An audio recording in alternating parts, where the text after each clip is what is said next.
We now have described how we set up a space-time coordinate system for a given observer. We have coordinates that are spread out through space. We have clocks that are spread out through space as well that allow us to specify when an event takes place. But our ultimate goal will be to consider two frames of reference that are moving relative to one another, and to set up a dictionary that allows us to translate between when and where each of those sets of observers say given events take place. Now, to do that, let me set up a little bit of language. I'm going to often describe one set of observers, one space-time reference frame that I'll call team platform. And as the name indicates, I'm going to imagine that that's the frame of reference, say, that we are in. We are stationary relative to that frame. We'll call it team platform. And we're going to contrast that frame of reference with a second frame that's moving uniformly relative to the first frame, and I will call that frame of reference team train. So it's as if one coordinate system is being carried along by a train, if you will, and we're going to compare that to the coordinate system that we have stationary with respect to us. So to get a little feel for what that's like, let's start with 3D example. So there's our, say, spatial coordinate system. Here is the train frame moving relative to us. It sweeps through us, relative to us, and that's the relative motion of the coordinate systems that we are talking about. Now, that animation is inaccurate in a number of ways, right? Because when we lay down a coordinate system, we generally imagine that the coordinates go on forever, right? X, Y, and Z typically don't have an end to them. So if we have one system moving relative to another, each of which extends infinitely far, then a better picture would be something like this.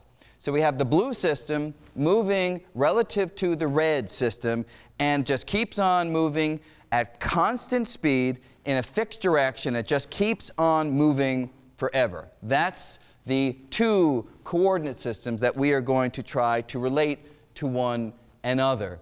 Now, team train, of course, has clocks as well as coordinates in space. So if you let me go back to the finite picture just because it's easier to draw and to see, what we really want to do is consider not just how the spatial part of the coordinates move relative to one another. We're also going to be concerned with understanding how the clocks in one frame of reference relate to the clocks in another frame of reference. Now, those pictures are pretty, but they're a little complicated to deal with because they are in 3 dimensions of space. What we'll actually deal with in detail are examples in which we have 1 dimension of space. So this is the analog in 1 dimension. I've displaced the 1 dimensions in this vertical direction so you can see it more clearly, but really these should be on top of each other, and the idea is the blue system, the train frame, is moving relative to our frame of reference, the platform. So this is team train, and this is team platform. So in this one-dimensional case, the coordinates that will be relevant will be, say, t and x for the red system, and we'll have other coordinates that we will call t prime and x prime for the train system. And our goal is to set up a full dictionary between these guys. But let me ask at the outset one leading question, if you will, which is this. How do the clocks of team train look to those who are in team platform, in the platform frame of reference? And perhaps I should say the reason I'm using the word team is because I am imagining that there is an observer stationed at each and every location who's responsible for setting up the synchronized clock. So that's where the language comes from. So if you have all of these people here looking at that frame, the question is, what do the clocks look like from their perspective? And vice versa, what do the clocks of team platform look like to those folks who are constituting team train? And I'm going to go through the answer to this in some detail, but before I do, let me just emphasize that you pretty much can give me the answer, at least qualitatively, to that question already, because all you need to do is think back on the treaty signing ceremony, right? That's a very potent example. It plays a direct role here. What do I mean by that? Well, in the treaty signing ceremony, those folks who were on the platform, those people on the platform, right? They did not agree that the president of Forwardland and Backwardland signed the treaty at the same moment, even though the presidents of Forwardland and Backwardland thought that they did. So to those on the train, the two presidents were in sync. To those folks on the platform, the two presidents were not in sync, which basically translates into this picture that the relativity of simultaneity comes to bear, meaning that each team will claim that the other team's clocks are not in sync with one another. Amazingly, the relative motion between the two frames of reference ensures that even if every person in each team does their job impeccably, sets their clock at the right moment when the flash goes by, just as we described, if they do that correctly, nevertheless, those people who are looking from team platform toward team train and those from team train toward team platform will claim that the clocks are not in sync with one another. And I'd like to spell that out in detail for you mathematically now, so we can really get a sense of how it is that these two sets of observers have such different conclusions about the nature of the clocks in their frame of reference. Okay, so let's now go through the clock synchronization procedure that those observers in team train undertake, and we want to analyze it from the perspective of those people in the platform. Okay, so how does this go? Let's look at the blue frame that's going by, and the idea is the flash of light goes off, and when it reaches the person over there at x prime, what does that person do? So now let's fill in some equations so we know what we are talking about. So team train, they follow the same clock synchronization procedure that we have discussed, which means that the person at x prime says to themselves, how long did it take the light to reach me? And they say, well, it took an amount of time, distance, divided by the velocity of light. So they say, I had better turn my clock on and set it equal to x prime over c, and then allow it to tick forward in time. That's what they do. And that's true regardless of where they are. So x prime is the variable in there. Regardless of the value of x prime, that's the approach to synchronize the clocks. Now, those in team platform, so they criticize what they see happening in this moving frame of reference for a number of reasons. Let me spell them out. So reason number one, those in the platform say, hey, you set your clock to x prime over c, but that distance is not actually equal to x prime, right? From the perspective of those in the platform, we have length contraction coming into play, which means that they claim that that distance is actually x prime over gamma, not equal to x prime. They also say you were moving to the right. So you were moving away from the beam that was coming toward you, just like the president of Backwardland, right? So you're moving away from the light.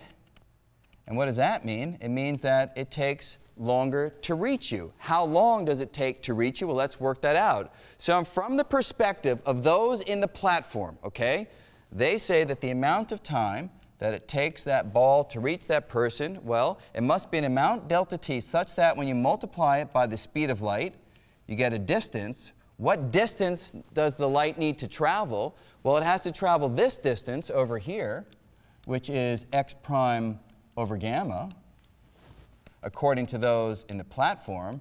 But the light also has to travel from where it was emitted to the initial location here before it travels that final part of the journey. That is, it has to travel a distance equal to the amount of displacement x prime experienced to the right from the perspective of those in team platform. What is that? Well, that's just the velocity of team train times delta t. So very similar equation that we have encountered numerous times before. So this tells us, therefore, that delta t times c minus v must be equal to x prime over gamma. So according to those on the platform, the amount of time between when the flash went off and when the person at x prime received it is equal to x prime over gamma times c minus v. Now, there's a third effect that the platform observers also say comes into play, which is they say that the clocks in team train, they say they're in motion, so team train clocks tick slowly, right? So there we have our time dilation effect. So the folks in team platform say this is the amount of time that we say went by from when the flash went off till when it reached this person at x prime.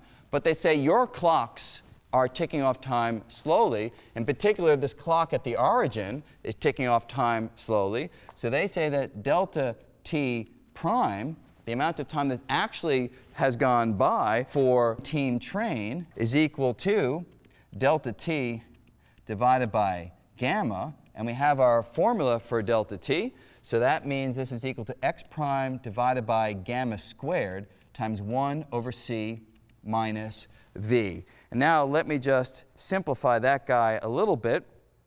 Write this as x prime. So gamma squared downstairs, it's 1 over square root of 1 minus v squared over c squared. So that comes upstairs as 1 minus v over c squared divided by c minus v.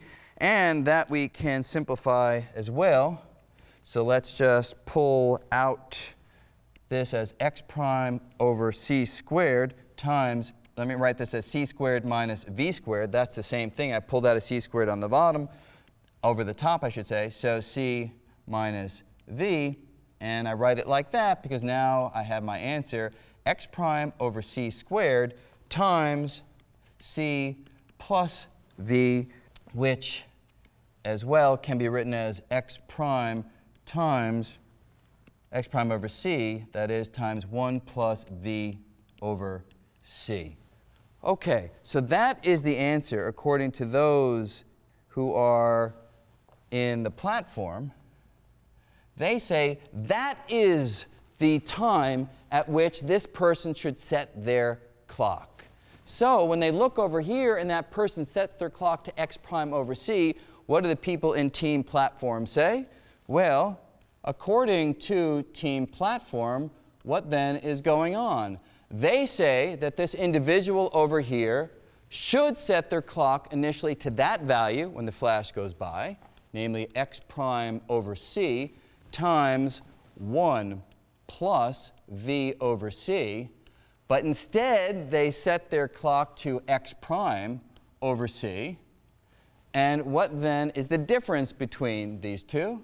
The difference between these two is equal to x prime times v over c squared. So according to those in the platform, this person over here has set their clock to a value that's too small, too early. In other words, that clock will lag behind the clock at the origin of team train, because when the clock at the origin of team train is reading that value, this clock will read the value x prime over c. So according to the observers in team platform, this number is the amount of time that the clock at x prime lags behind the time that we have over here. So this clock will lag behind this clock by an amount given by this expression. Now this expression, of course, works also if you're looking at clocks on the other side. Just replace x prime by minus x prime. What that will mean is clocks on this side are going to be ahead of the clock at the origin. So according to those in Team Platform, we now have this wonderful result that the clocks are not in sync. Namely, although Team Train has done an impeccable job from its perspective in synchronizing its clocks, we learn that Team Platform says the train clocks are not in sync. They are out of sync. And in particular, we have learned that the leading clocks, the clocks that are in the direction of the motion, okay, those clocks are behind in time. And those clocks that are in the rear of the motion, those clocks are ahead in time. So that is a very different picture from what the folks in Team Train are saying, but nevertheless, that is where this analysis takes us. So we can look at a little mathematical demonstration of that. So let's look at that over here, where in this demonstration you get to play with choosing which frame of reference you are interested in, and you can choose the relative speed between them and see how the clocks differ in time. So let's imagine that these two frames are moving relative to each other. You choose the velocity. The velocity will just be indicated here. You won't actually see the frames moving relative to each other. And now you can choose one frame or another as your reference frame, okay? So if this is your reference frame, so in the examples we're talking about, schematically, that would be the train. That's what we've been putting above. When the train looks at the platform clocks, they see that they are out of sync for the same reason that we have described. But the one that we have described directly is this one. Here we are in the platform. All of our clocks are in sync, but those in the train are not in sync. And again, those that are in the direction of the motion are ever further behind because of the x prime in the formula that we just derived. Those that are in the rear of the motion are ever further ahead. And by changing the speed of the two frames, you can make the time difference between those clocks larger and larger. So what then is, say, a video picture of what this would look like? Let's take a look over here. So if we consider the view from Team Platform on Team Train, here's what we have found. So from these guys' perspective, the beam of light that's headed left or right has different distances to travel, just like in the treaty signing ceremony. So when the observers in Team Train carry out the synchronization procedure, from the perspective of Team Platform, the collection of clocks will all be out of sync. Those that are further to the right, again, will be further back. They'll lag the clock at the origin.